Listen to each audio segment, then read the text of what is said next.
Welcome back, everybody in the room. Welcome to everybody back from the Twitch live feed. Glad to have you here again for this next Masterclass. Now, the trailer to this game is awesome. I swear to God, yesterday in the theater, you could literally feel the theater is shaking as the trailer is going on. It was awesome. And I'm super excited to introduce this next dev team here. And I have to admit, I'm a little biased because they're from my home studio, Ubisoft Montreal. Here is your dev team from the awesome game, For Honor. Hey guys. Hey guys. How you doing? All right. Hello, my mic's not on. Hello, microphone. Hey guys. How's everyone doing? Good E3 so far? Yeah. Everyone psyched about For Honor? Yeah. Did everyone catch it at the show yesterday? Yeah. Okay, good. Nice. Because we're going to be showing you some cool stuff that wasn't at the show yesterday. So my name's Eric Pope. I'm one of two community developers on For Honor at Ubisoft Montreal. Hi guys, I'm Geoff Ellenor. I'm the level design director on For Honor. And hello, my name is Gaelec Simard. I'm the associate game director in charge of the campaign. Whoa. Sorry. On For Honor. Cool. So I think we're going to kick off by showing the trailer. If we can show that in the house. And here it is. Cool.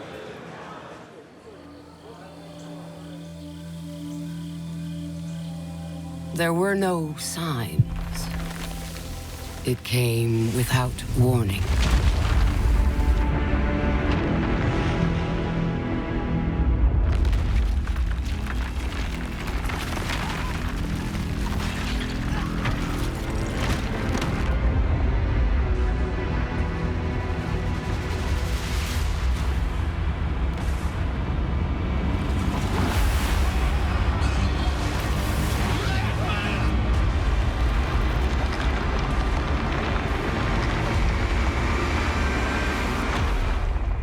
Doom came to us all.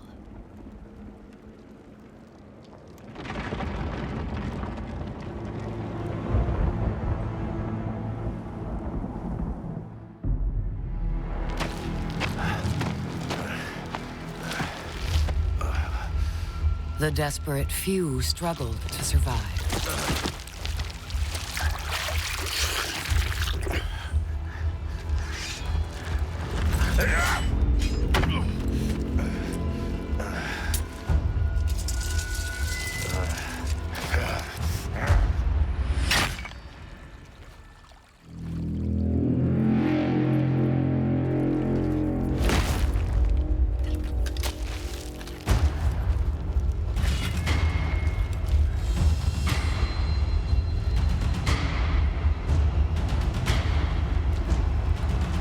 Perhaps we had a chance for peace.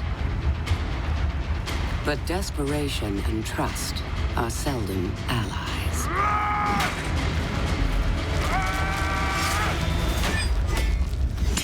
So began a millennium of conflict.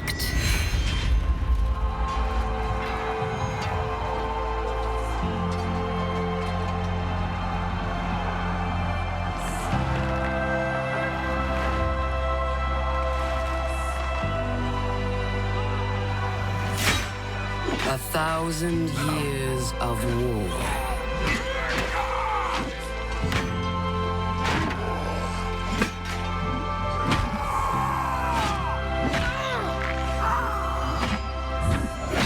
The greatest warriors the world has ever known.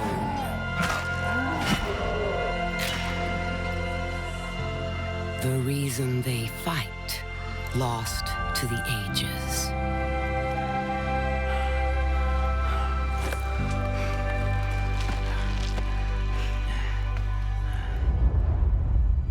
And yet, here they still stand, searching for a sign of peace.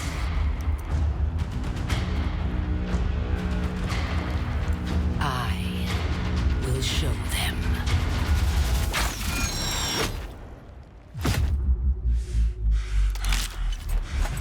I am Apollyon.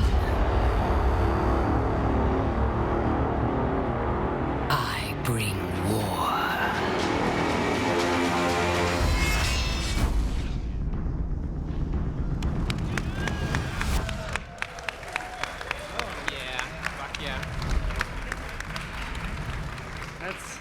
I had not seen that end slate. That's great.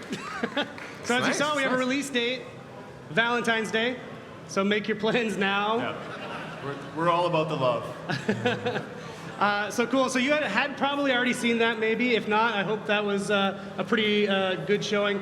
But we wanted to really go through and dissect that trailer with you guys, sort of give you a little more information, a little more backstory as to what's going on there. So I think we should just dive right in. What do you think, Yeah, Gaelec? let's go ahead. Yeah. Cool. So if you want to run that first clip, guys.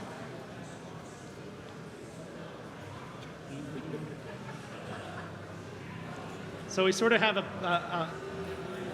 three different developed societies, right?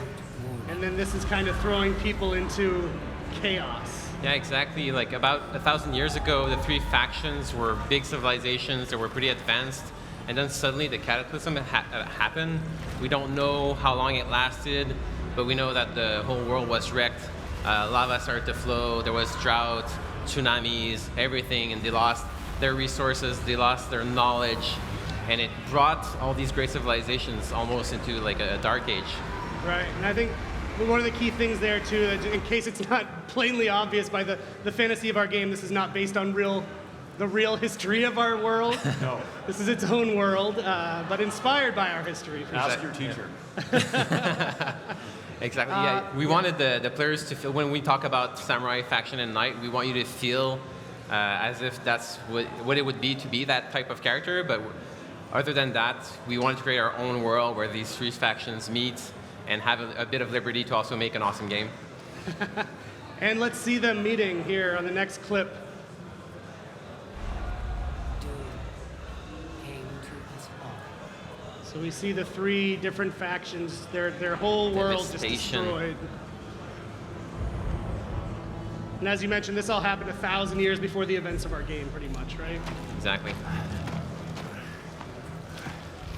So I would say that this part is about maybe 100 years later, like after the cataclysm stopped happening, people started to try to go into the world again, started rebuilding their armors, their weapons, looking out for resources, fighting over resources. Right. So we can see that they're still pretty primitive, not a lot of steel, a bit more for the knights because they're a more technological kind of a faction. But yeah, it creates a nice contrast with what we see today for our heroes. But this is them at like base survival. They're fighting each other right now over one little spring of water because you can see how arid the world has become. And it's for the survival of their people. It's not just these three characters. Desperation. That's right.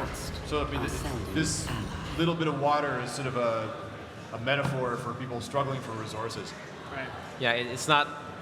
That's exactly what happened, and that it's been told through generations. Like we started to fight for this little creek because throughout the ages they've forgotten like why they started to fight. Like we imagine like that it was for resources, territory, and just I used to live here. No, I was. And that's what sparked the whole like 1,000-year war.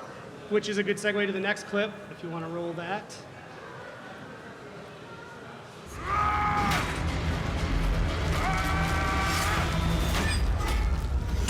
So began a millennium of conflict. So this is our time lapse here. This is showing what he was just saying. For 1,000 years, these civilizations have been fighting each other. But while they're fighting, the world is actually coming back to life. Yes, and what's clear to me is that the Vikings really found like the stash of vitamins because they got really big throughout the 1,000 years. There's a lot of protein available in Viking glands. In Build muscle Valentine. mass. Valentine actually means proteins in Viking language. But seriously, yes, we can see that throughout the next centuries, they've evolved again into great civilizations, but more, even more into the war theme and war technologies, with each their own styles based on their philosophy, way of life. All this time, I thought this was just team deathmatch. I don't know. And in fact, these 3 characters we're seeing right here are actual 3 of the playable characters in the game. Exactly. So the Warden is the one that you will see in the next mission that we're going to show you in the Knights. The Raider is the one that you saw on the stage demo, and the Kensei is another playable character that you'll be able to play in the campaign. Yeah. Cool. And if we want to roll that last clip. Here they still stand, searching for a So they're coming close. You know, like we said, they've been fighting for 1,000 years, but the world is, you know, lush and vegetated again. Maybe they don't need to fight anymore. They're kind of reconsidering, and then someone's pulling the strings there. Yes. So the world is better. It's still not like perfect, but we're at a time where peace might have been possible.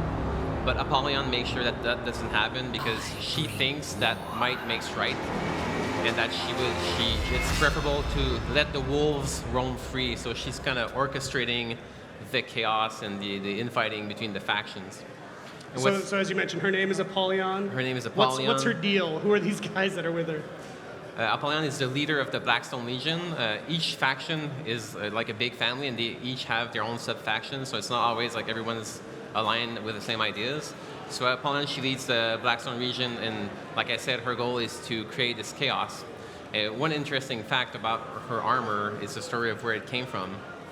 So when she was about 8 years old, she was a child living in a village, and a lawbringer came to the village. She was supposed to defend the village from invading Vikings, but he decided that it wasn't worth it, like that it wasn't a tactical advantage for him, so he just left. Her village was wiped. She was pretty angry about that, so a couple of years later, she tracked this dude, murdered him, took his armor, and like adapted it so that it would fit her as a reminder to her of what law means, law versus might, and also as a message to others of what would happen to them if they crossed her. Yeah, it really summarizes the character that she became. Yeah. And also interesting, I think, on this screen is this dude with the giant axe standing out in front. See, that is also a lawbringer, so we have kind of like, I would say classes, but not really classes, but our different heroes have Archetypes. specialties, I would say. Yeah, I mean, it's really that the individual hero is based on the character's relationship with the weapon and how they interact with our combat system as a result of that.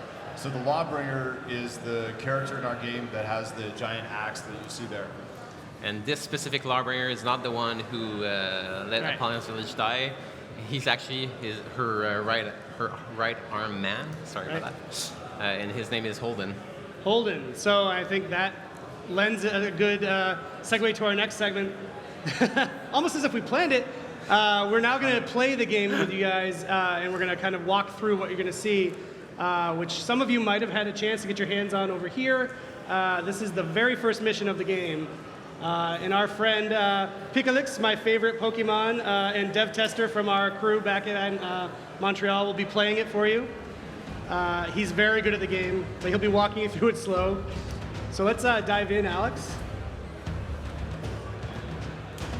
We thought it'd be cool to show this, A, because it's the introduction to the story, but it also is an introduction to our combat system. For those who haven't seen it, it really walks you through the mechanics of playing the game, which I think is really helpful for first-time viewers. So here in this first mission of the game, Lords and Cowards, basically you're going to be working for a guy named Daubeny, and this is Daubany's castle shown here on this loading screen. Daubeny has offended Holden Cross and the Blackstone Legion, and as a result, he's about to be punished. His fortress is being attacked by Holden Cross, and you're unfortunately working for Daubeny when that happens. So this is Daubeny. Defend the walls! The start of a very bad day for Daubeny. Absolutely. Come out! Daubeny! It doesn't have to be like this!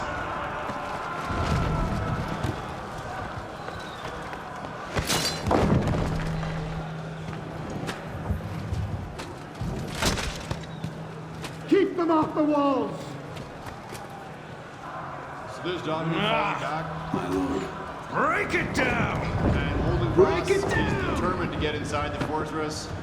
his fortress. His forces are swarming all over it, and he's going to break down the main gate. It was a day like any other. So this is our character. This is Alex playing over there as the warden. The warden was just in my way. You can kind of see nobody's still at the top of his fortress there. Directing traffic. He's telling you to defend the east wall. Yes. Yep.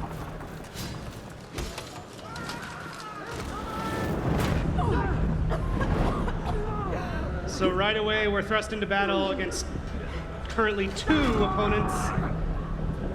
Right. And the game's going to show us how to play. Your sword is your shield. Because you're playing the warden, you're playing with the longsword, and this is the introduction to our combat system, the art of battle. So here we're going to show you how you're going to use the right stick.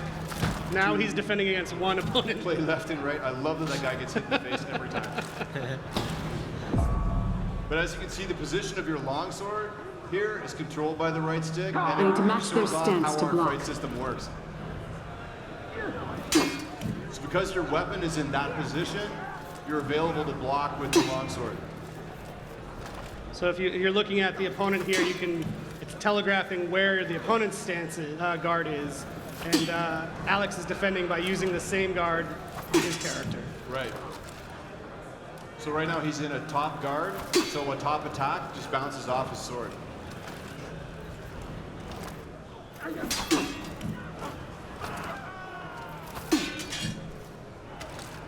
And Alex is really good at the game, so he's blocking very consistently. But the attack system is where they're open. using the exact same basis. Right. So when you're blocking, you want to match your opponent's guard. And when you're attacking, you want to go around your opponent's guard.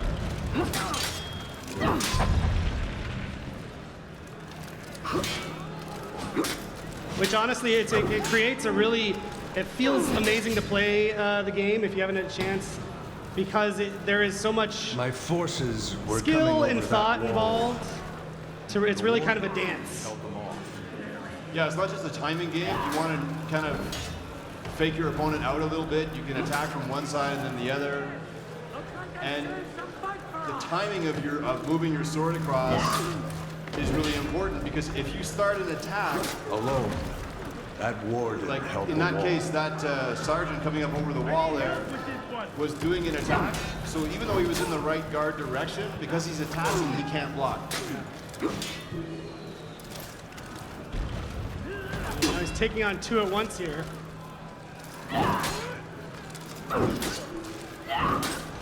And he has destroyed them. The courtyard! As usual. They're in the courtyard! All right, so what's this? All right, this is interesting. When you play the campaign, we have these little consumable powers that we give you called feats. And this one here is to heal you on demand.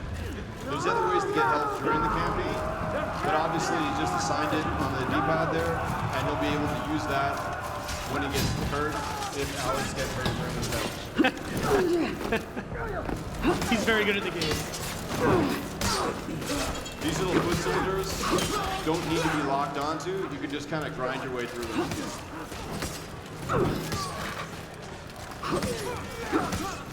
But they can definitely be a problem if you get ganged up. If they gang up on you. If you get surrounded by these guys, they can kind of block you in, and they'll start to whittle away. And keep in mind, like the characters you play in the game are like super elite badasses. Right. So it's not to say those soldiers aren't good at their jobs. You're just very good at your job. They're better. Pick up more health. Their forces could barely hold their walls. And here we have They were another spread one. too thin. Rush through this on our way to getting to the archers. Just plow right through them.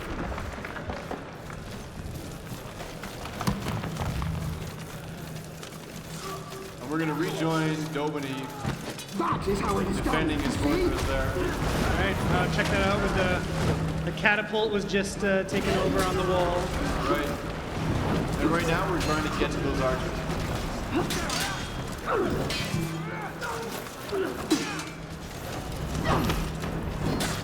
shoulder charge there that Alex just did is one of the moves of the Warden that allows you to kind of like disrupt your opponent and knock him back a little bit.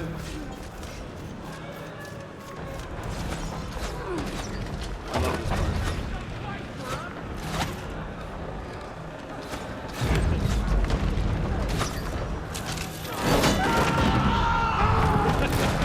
Best idea ever.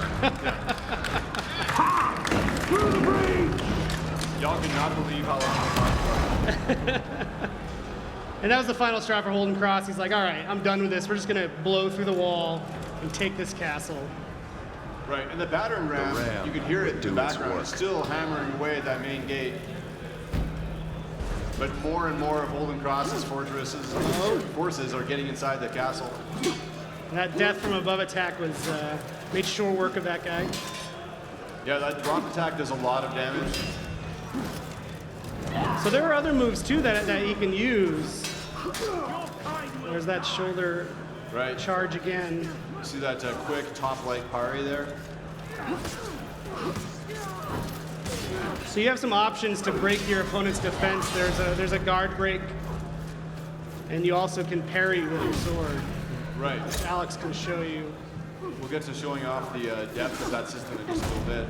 There's a guard break right there. Guard break right there. So when you're fighting someone who's really good at blocking, you can just tap to grab them, and it sort of interrupts their guard. And at that point, they have no guard direction, and you can just get in a light attack real quick. All right, the main gate has finally been destroyed.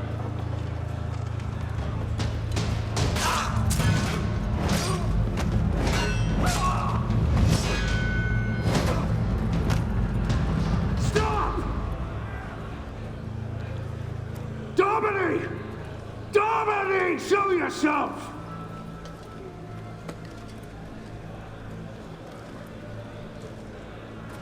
These warriors don't have to die. Trial by combat, right now. What? Fight you? That's not a trial. That's an execution. Then fight my second. The second looks very confident. Yeah. He's not worried about it. You will be my second. All right then.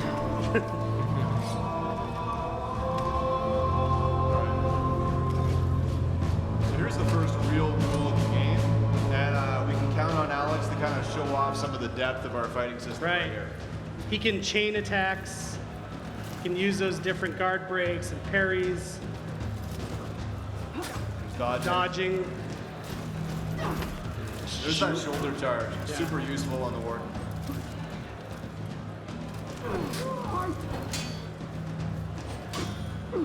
Oh, there's a parry. Yep.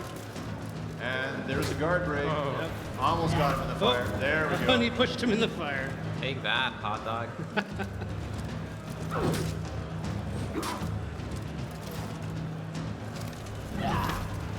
As I watched that warden fight, I thought, Just faint. what He a just faint. waste. Yeah. So you can actually see that he started a heavy attack there and then canceled it. So you can fake your opponents out by making them think that you're about to do a long, slow attack. That's and then not amazing. doing it.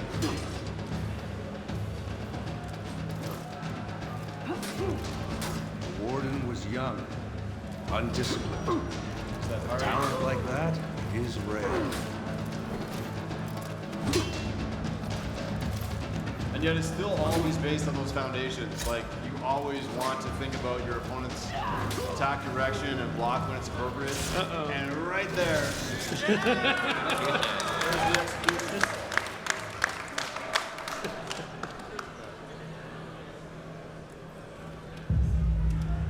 So now, if you're holding cross, that last bit didn't go as the way you planned it. Right.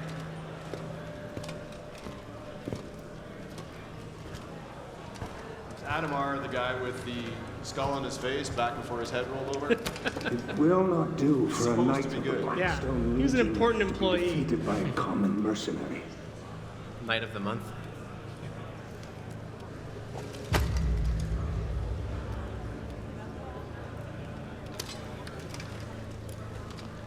In a game that's very much about honor, Dobiny sort of is out of honor Kneel. at this point. Yes.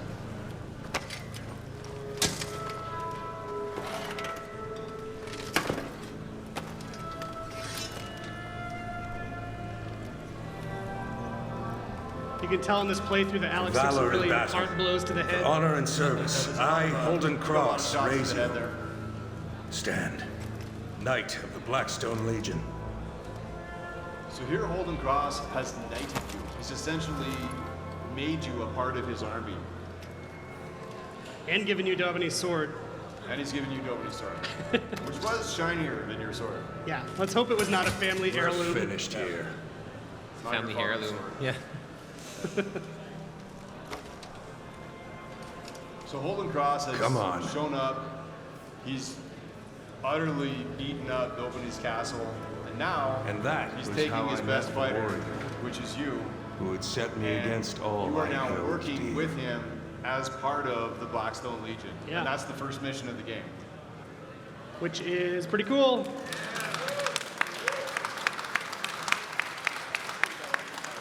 What's also interesting to mention is that all the things that are unique to the world, and like each character that you're going to play use the same basics of this art of battle, but they also each have their own unique moves that you can use. Right, so once you know the basics of the fight system, you can pick up any fighter and kind of start to figure them out. But they all have their own unique chains, their own special attacks that you gradually get to learn as you play through our game. Yep. Cool.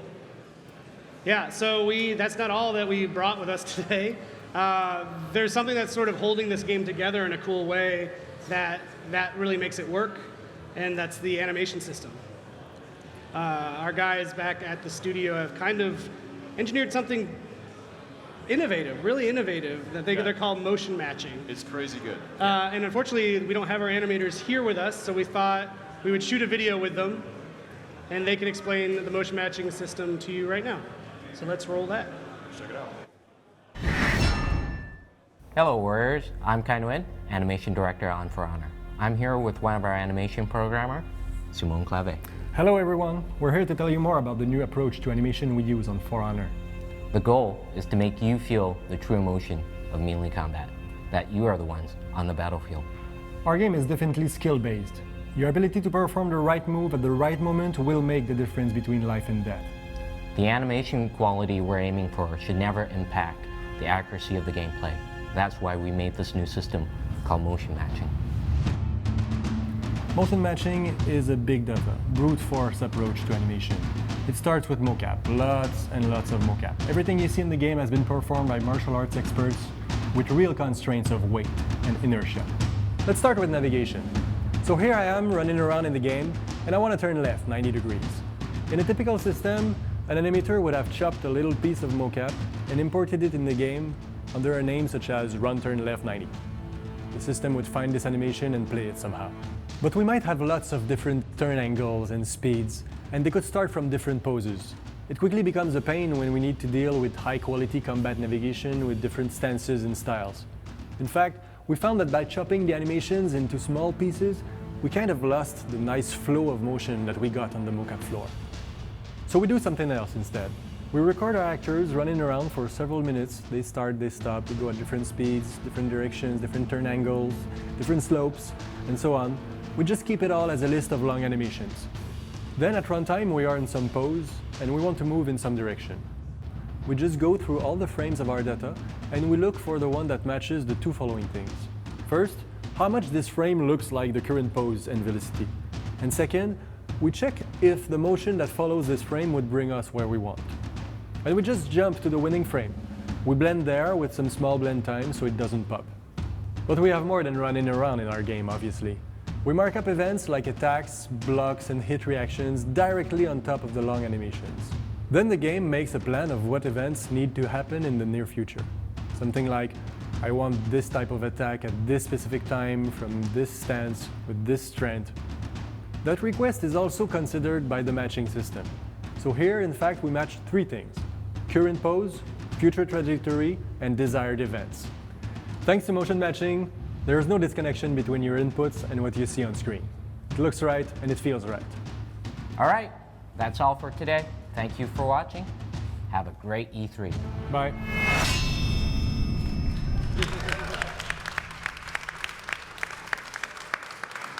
So I think that's amazing. I'm obviously not an animator, but just when they talk about, like, I don't know how many hours of mocap we have, but that system kind of parses through it frame by frame and matches it. It's crazy. It's incredible. Yeah. Like the fighters really have a unique feel to them, and the level of, I don't know, authenticity.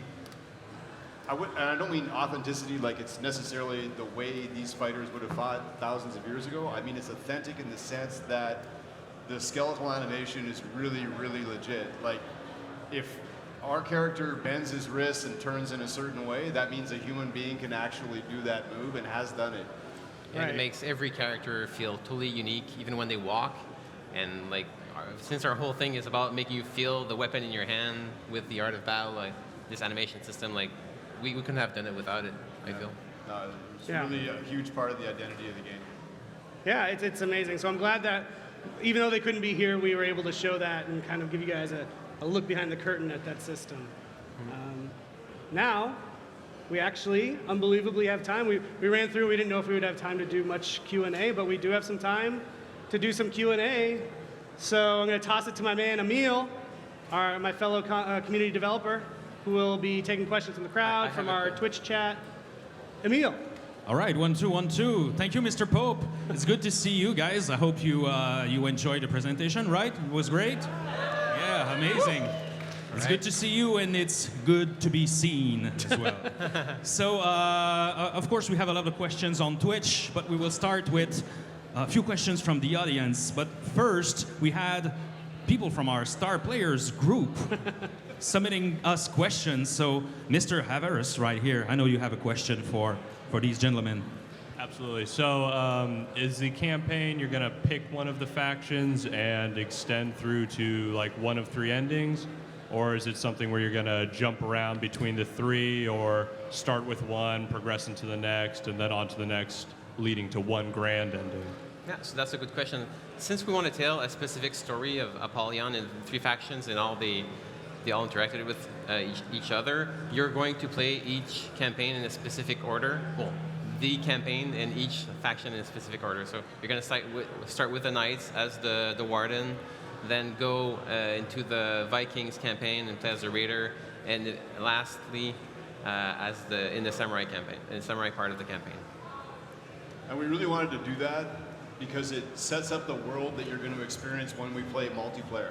So our multiplayer game and our ongoing battle takes place after the campaign. So the story of the campaign is really how our multiplayer world got the way it is. Yeah, it's a cool narrative lead-in that way. It also gets you some play time with a bunch of the characters, so you can really get hands-on and see how the different ones feel. Yeah, exactly. Cool. All right, we also have another question here from one of our community reporters, Mr. Zach. How are you, Zach? Yes. Yes. Question was, how are you? Oh, sorry. I thought you were asking if my name was Zach. I'm good. This is fun.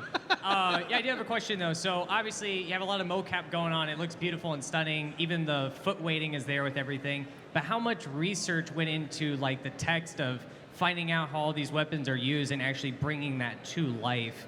Can you kind of walk us through that a little bit? Yeah, for sure. I mean, actually, neither of us is the weapons expert.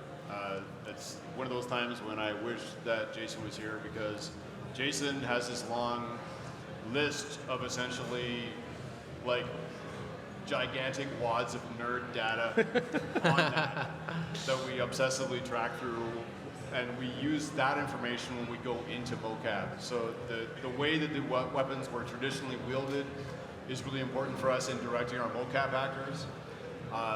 I don't know a lot about it personally, but I know that it's been a really important part of the character development, to the extent that when we design a fighter, we're really designing around an ancient weapon and how it was used.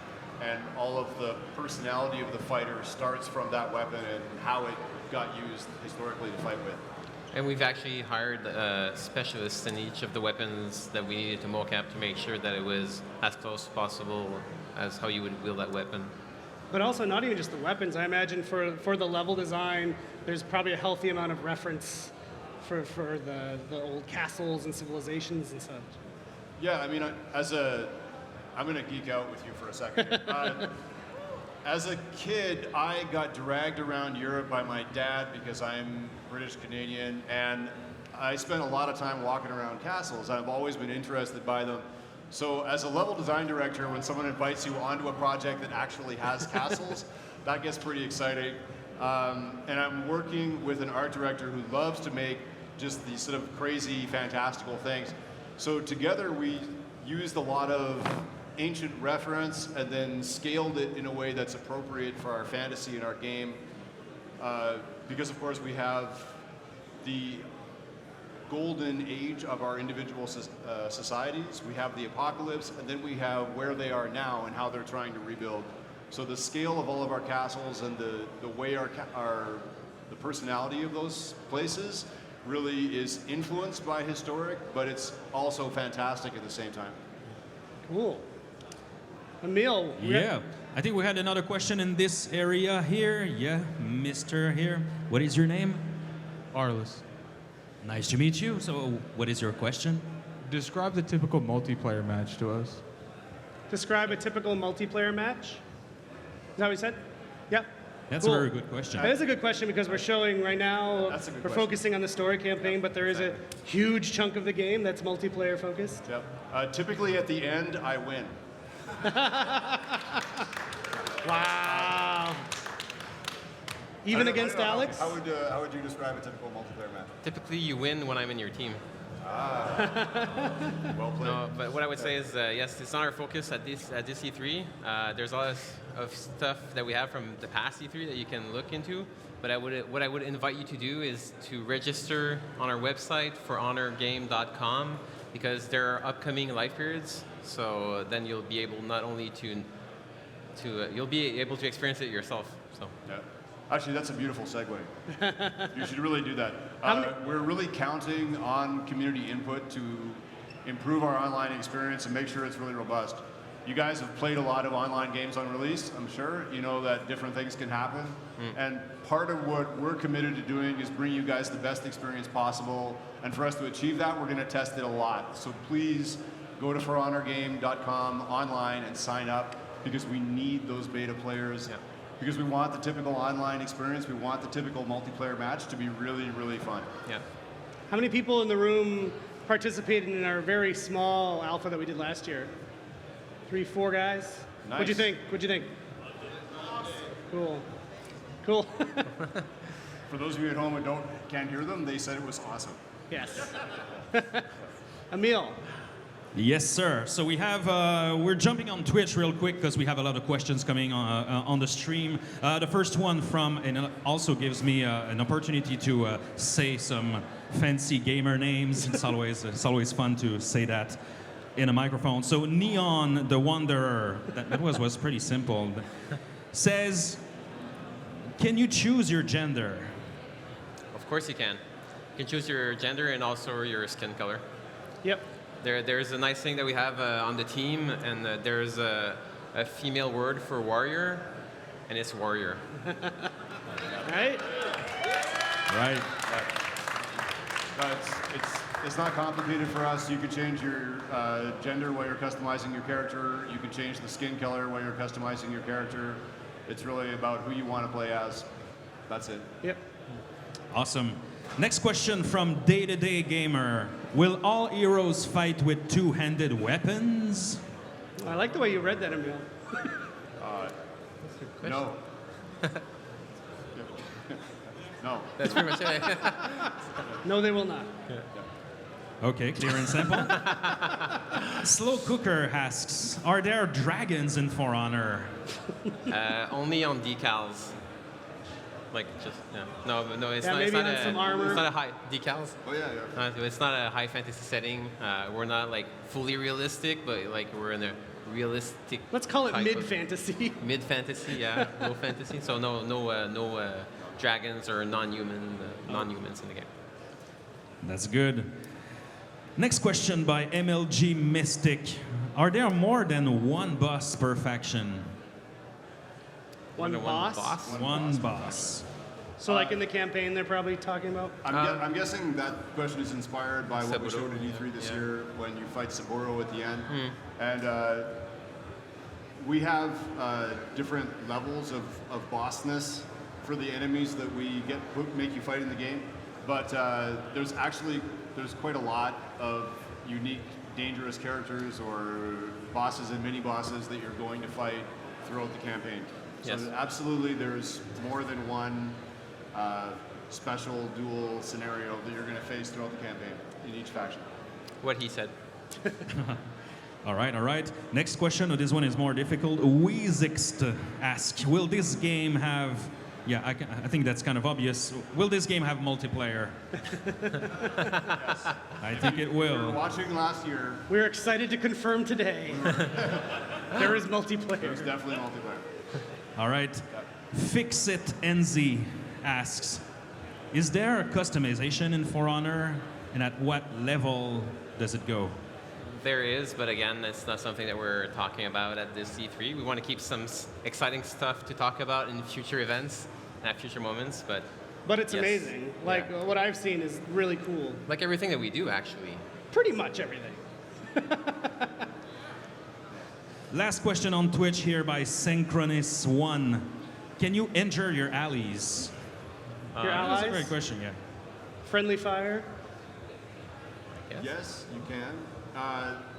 Typically what happens is we nerf the impact of friendly fire to not make it ultra annoying in multiplayer and when you're playing with a friend in co-op. But you can definitely do stuff that will adversely affect your friends if you screw up. Yes, it's possible. I'm not naming any names, but it has happened. Yeah. All right.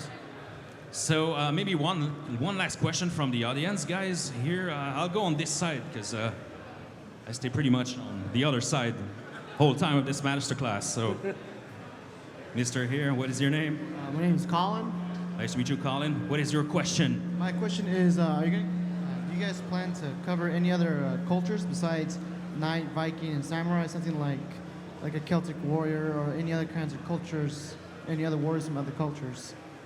I'm sorry, I didn't hear In case you didn't hear, he's asking... There's a reverb, yeah. Yeah, he's asking if we plan to cover any other cultures with other factions or sub-factions.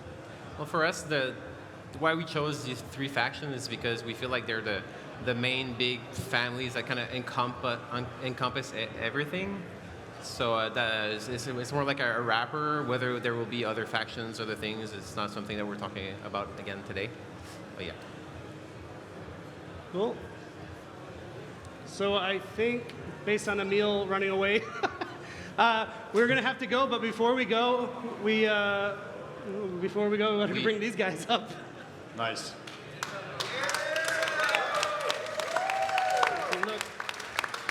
If you look on the screen, pretty close to what you see on the screen.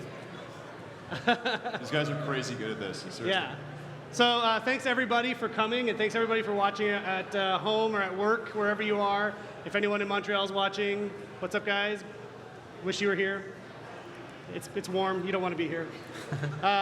So thanks so much for watching, everybody. And some key information in case you missed it at the top. We have a release date now. Yep. Valentine's Day, February 14th, 2017. We are definitely looking for you guys to tell your friends to go to forhonorgame.com and sign up to get into some future live periods and alphas, betas, that sort of stuff. Yeah, so do that ASAP. Please. Cool. Thank you so much, guys. guys. Thanks, guys.